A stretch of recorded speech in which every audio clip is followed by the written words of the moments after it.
Imagine receber uma missão diretamente de Deus, mas em vez de obedecer, você decide fugir. O que faria você tomar uma decisão tão radical? Jonas, um profeta escolhido por Deus, enfrentou esse dilema. Ele recebeu uma ordem clara: ir à cidade de Nínive e pregar contra a maldade de seu povo. Mas Jonas não quis ir. Ele fugiu. Por quê? O que o levou a desobedecer a Deus e embarcar em uma jornada que mudaria sua vida para sempre? Neste vídeo, vamos mergulhar na história fascinante de Jonas, o profeta que tentou fugir de Deus. Você descobrirá os segredos por trás de suas escolhas, os desafios que enfrentou e as lições espirituais que sua história nos ensina até hoje. Prepare para uma narrativa cheia de suspense, reviravoltas e reflexões profundas. Vamos começar? Antes de continuarmos, se você está gostando deste conteúdo, não se esqueça de curtir este vídeo e se inscrever no canal O Verso Sagrado, para acompanhar mais histórias inspiradoras como esta. Sua participação é essencial para que possamos levar mensagens como essa a cada vez mais pessoas. Agora, vamos mergulhar no contexto dessa história fascinante. Jonas viveu em um período conturbado da história de Israel por volta do século 8 a.C.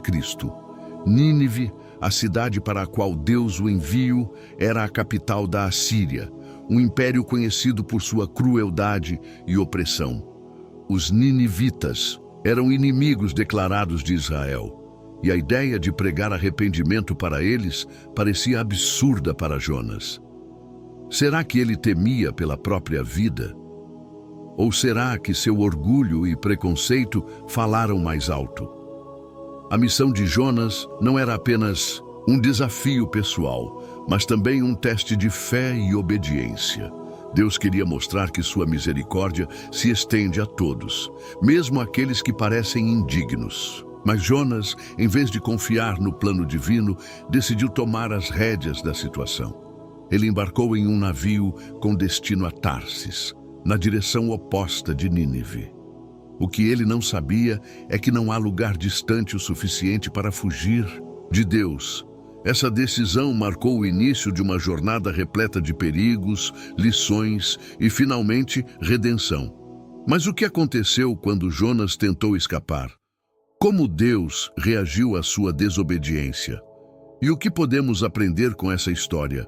Hoje, vamos explorar esses detalhes na próxima parte. Já que estamos falando de lugares distantes, de qual cidade você está assistindo a este vídeo? Para nós, é uma honra saber até onde esta mensagem está chegando. Deixe nos comentários de onde você está nos acompanhando. Jonas estava convencido de que poderia escapar de Deus. Ele embarcou em um navio rumo a Tarsis, uma cidade distante, na tentativa de se afastar da missão que lhe foi confiada. Mas como você já deve imaginar, fugir de Deus nunca é uma opção viável. Enquanto o navio avançava pelo mar, uma tempestade terrível se formou.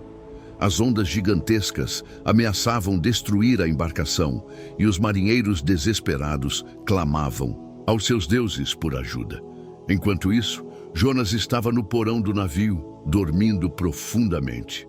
Como ele podia descansar em meio a tanto caos? Será que ele estava em paz com sua decisão? Ou será que a culpa e o medo o haviam levado a um estado de negação?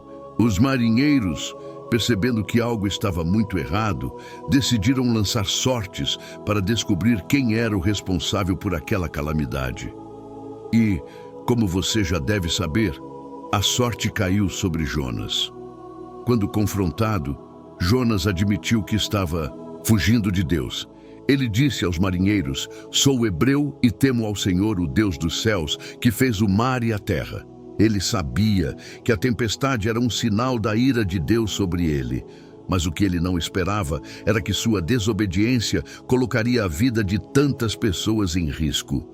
Os marinheiros, apavorados, perguntaram a Jonas o que deveriam fazer. Ele respondeu: "Levantem-me e lancem-me ao mar, e o mar se acalmará." E, Imagine o dilema desses homens: sacrificar um inocente para salvar a todos, ou tentar enfrentar a tempestade e arriscar suas vidas? E você, o que faria no lugar deles? Essa foi a primeira grande reviravolta na história de Jonas. Ele, que tentou fugir de Deus, agora estava disposto a ser jogado ao mar para salvar os outros. Mas o que aconteceria com ele depois disso?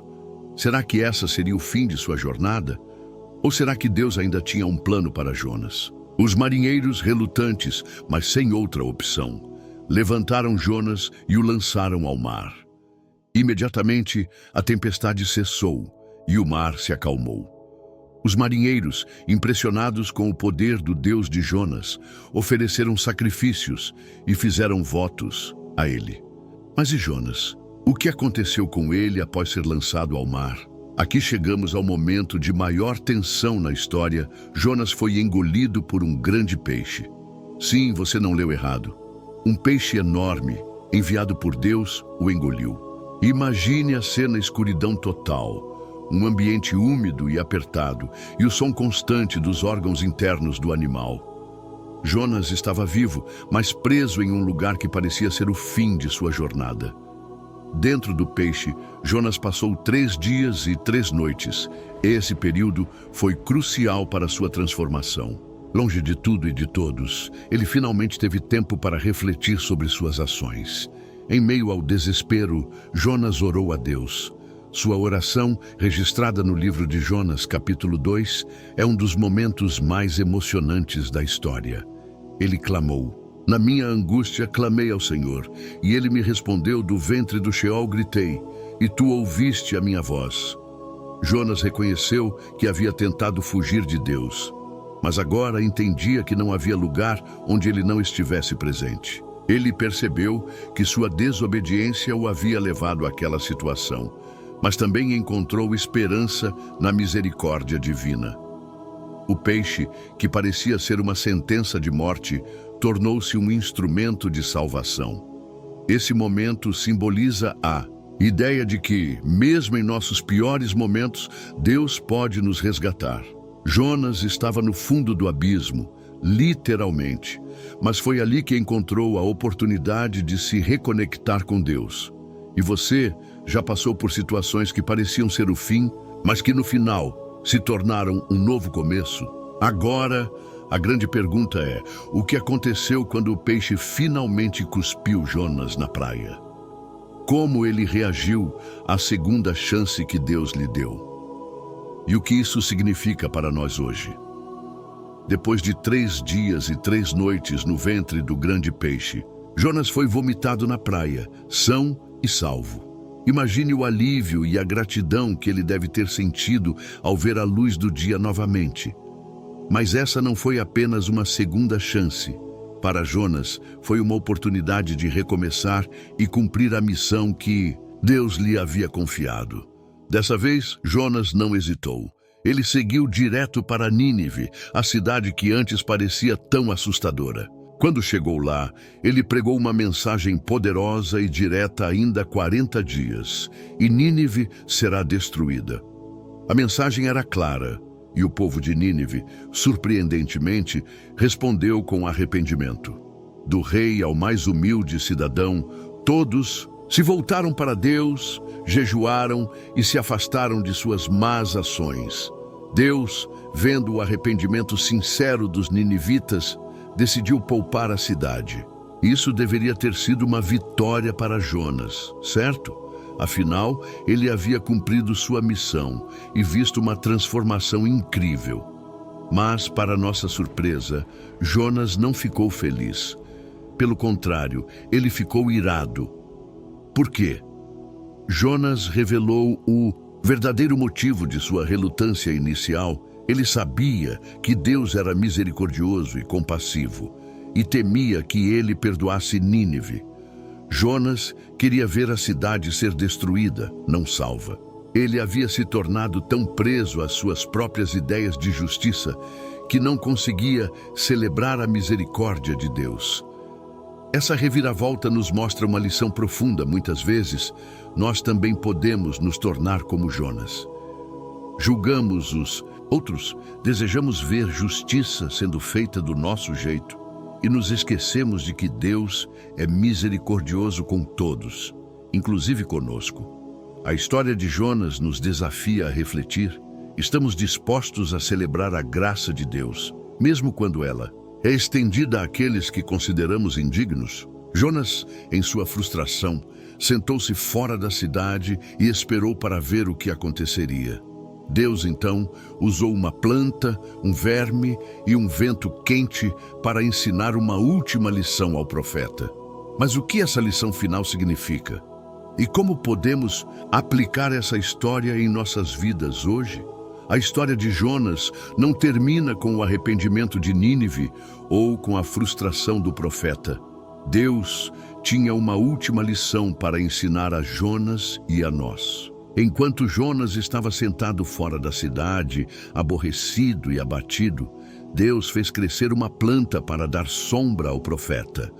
Jonas ficou feliz com a planta, mas no dia seguinte, Deus enviou um verme para destruir. Em seguida, um vento quente e o sol escaldante atingiram Jonas, deixando-o desanimado e irritado.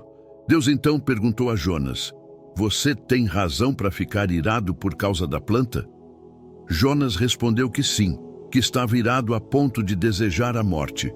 Então Deus disse: "Você teve pena da planta que não plantou, não fez crescer, que nasceu numa noite e pereceu noutra noite.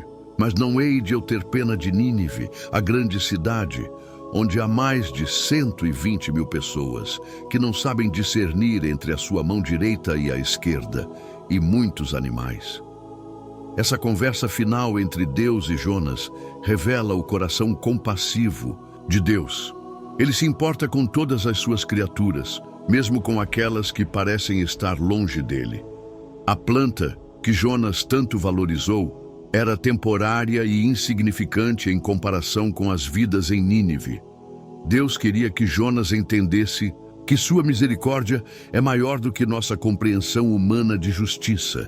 E o que isso significa para nós hoje? A história de Jonas nos desafia a examinar nossos próprios corações. Quantas vezes nos apegamos a coisas temporárias, como a planta de Jonas, enquanto ignoramos o valor eterno das pessoas ao nosso redor? Quantas vezes julgamos os outros, esquecendo-os de que também somos recipientes da graça de Deus? A mensagem de Jonas é clara. Deus ama todas as pessoas e deseja que todos se arrependam e se voltem para Ele. Isso inclui aqueles que consideramos inimigos ou indignos. A história nos convida a abandonar nosso orgulho, nosso preconceito e nossa visão limitada da justiça, e a abraçar a compaixão e a misericórdia que Deus nos mostra. E você, como tem reagido às oportunidades de demonstrar misericórdia? Tem celebrado quando Deus age de maneiras inesperadas ou tem se aborrecido como Jonas? A história de Jonas nos lembra que o coração de Deus é muito maior do que o nosso e que sua graça é para todos. A história de Jonas nos deixa com uma lição poderosa e transformadora. A misericórdia de Deus é infinita e está disponível para todos, sem exceção. Jonas, o profeta que tentou fugir de Deus, aprendeu essa verdade de maneira dramática e inesquecível. Ele descobriu que não há lugar longe o suficiente para escapar do amor de Deus e que sua compaixão se estende até mesmo aos que consideramos indignos. Mas essa história não é apenas sobre Jonas ou sobre Nínive, é sobre nós. Quantas vezes agimos como Jonas, tentando fugir das responsabilidades que Deus nos dá? Quantas vezes nos apegamos às nossas próprias ideias de justiça, esquecendo de que Deus deseja mostrar misericórdia? E quantas vezes nos surpreendemos quando Deus age de maneiras que não entendemos ou com as quais não concordamos? A grande lição que fica é que Deus está sempre no controle, mesmo quando as coisas parecem estar fora do nosso controle. Ele pode usar tempestades, peixes, plantas e até mesmo nossa desobediência para nos ensinar lições valiosas e nos levar de volta ao seu propósito. E acima de tudo, ele nos chama a refletir sua compaixão e amor em um mundo que tanto precisa deles. Então, o que você vai fazer com essa mensagem? Como você vai responder ao chamado de Deus em sua vida? Será que você, como Jonas, está fugindo de algo que ele está pedindo que você faça? Ou será que você está sendo desafiado a estender misericórdia a alguém que considera difícil amar? A história de Jonas nos convida a uma reflexão profunda e a uma decisão pessoal. Deus está nos chamando para sermos instrumentos de sua graça, mesmo quando isso nos leva para fora de nossa zona de conforto. Ele está nos chamando para confiar nele, mesmo quando o caminho parece incerto. E, finalmente, ele nos lembra que nunca estamos longe demais para voltar para ele. Não importa o que você tenha feito ou para onde tenha ido, Deus está pronto para te receber de braços abertos, assim como fez com Jonas e com Nínive. Chegamos ao final desta jornada pela história de Jonas, o profeta que tentou fugir de Deus, mas descobriu que não há lugar longe o suficiente para escapar do seu amor e propósito. Essa narrativa, cheia de reviravoltas, desafios e lições profundas, nos mostra que Deus está sempre no controle, mesmo quando nossas vidas parecem estar em caos. Ele pode transformar nossas falhas em oportunidades de crescimento e usar nossas experiências para impactar outras vidas. Se você se identificou com Jonas em algum momento, seja por sentir medo, desobedecer a Deus, ou até mesmo por lutar com sentimentos de justiça própria, saiba que você não está sozinho. A boa notícia é que, assim como Jonas, você também pode encontrar uma segunda chance em Deus. Ele está sempre pronto para nos receber de volta, nos guiar e nos usar para cumprir seus propósitos. E agora, gostaríamos de fazer um convite especial a você. Continue essa jornada conosco. Se este vídeo tocou seu coração, não se esqueça de curtir, compartilhar com alguém que precisa ouvir essa mensagem e se inscrever no canal O Verso Sagrado para acompanhar mais conteúdos como este. Sua participação é essencial para que possamos levar a palavra de Deus a cada vez mais pessoas. Além disso, queremos saber o que você aprendeu com a história de Jonas. Deixe nos comentários como essa mensagem impactou sua vida e de qual cidade você está nos acompanhando. Para nós, é uma honra saber que essa mensagem está chegando até você, onde quer que esteja. Por fim, gostaríamos de agradecer do fundo do coração por fazer parte desta comunidade. Sua presença e apoio são fundamentais para que continuemos compartilhando histórias como a de Jonas, que nos inspiram, nos desafiam e nos aproximam mais de Deus. Que a história de Jonas seja um lembrete poderoso em sua vida. Deus está com você mesmo nos momentos mais difíceis e sua misericórdia nunca falha. Até o próximo vídeo. Fique na paz.